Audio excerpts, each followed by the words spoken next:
Afternoon, and thank you for joining us for today's report, Euthanasia, a world that sparks countless debates and discussions. It's a complex issue involving medicine, ethics, and law, and it challenges us to think deeply. Before dividing into the history or controversies, let's start by answering a key question.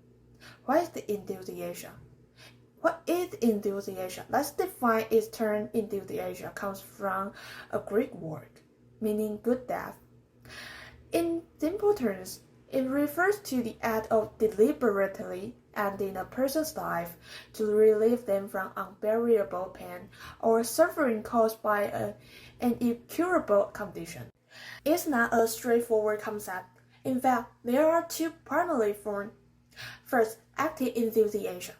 When a doctor directly takes action, such as administering a lethal drug to help the patient pass away, usually at the patient's request.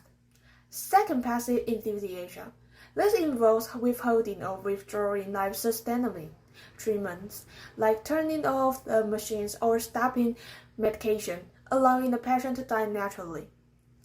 At its core, euthanasia revolves around deeply personal issues: pain, suffering, and patient's right to decide the course of their life. But how did this concept evolve over time? Let's take a step back into history. The history of euthanasia from ancient times to the present, the concept of euthanasia isn't new. If we rewind to ancient Greece and Rome, we will find that some philosophers viewed it as a rational decision for those facing unbearable suffering due to incurable illnesses. Back then, the focus on relieving pain, a perspective that resonates even today. But times changed.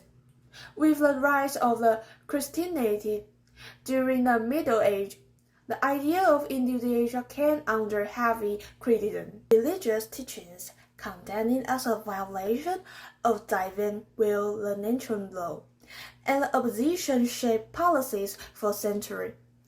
Fast forward to the modern era, and discussions about euthanasia resurfaced with the growth of the human rights movements. Early in the 20th century, there were attempts to legalize it in the United States and United Kingdom.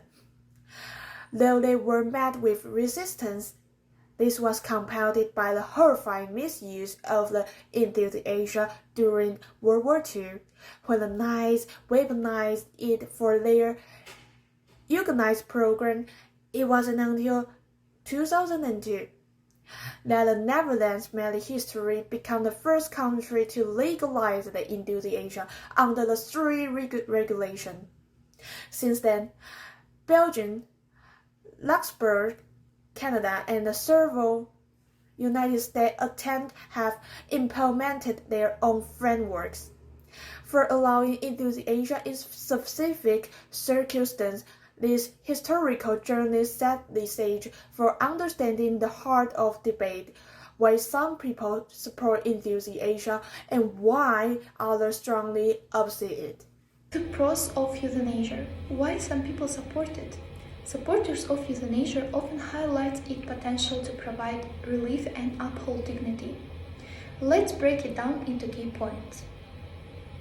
Relieving patient suffering. Euthanasia can end unbearable pain for terminally ill patients.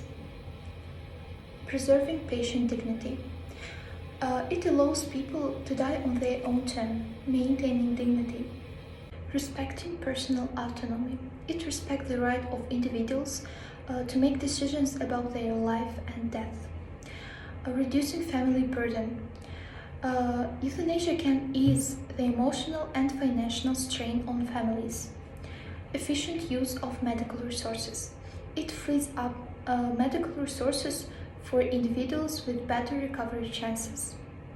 So these points explain why euthanasia appeals to some, but let's not forget about those who oppose it. The cons of euthanasia. Why others oppose it? Opponents of euthanasia emphasize its ethical, societal, and practical risks. Let's highlight the major concerns. Challenges to medical ethics. It conflicts with the principle do no harm in medicine. Risk of abuse. Vulnerable individuals may feel pressured into choosing euthanasia. Psychological and emotional stress. The decision can cause guilt and emotional strain for families. Devaluation of life. Euthanasia may lead to society undervaluing certain lives. Possibility of medical misjudgment. Patients may miss future treatment breakthroughs by choosing euthanasia prematurely. So these concerns highlight the ethical tightrope we walk when discussing euthanasia. But there is one more layer to this conversation, where it's legal and how it's regulated. From its definition to its history, and from the pros to the cons, euthanasia raises difficult ethical and personal questions. But the conversation doesn't end there, as two key questions continue to shape the debate. Especially in Taiwan widely debated Wang Xiaoming cases. Stay with us. What rights do we have over our own lives? When does preserving life cross the line into prolonging suffering?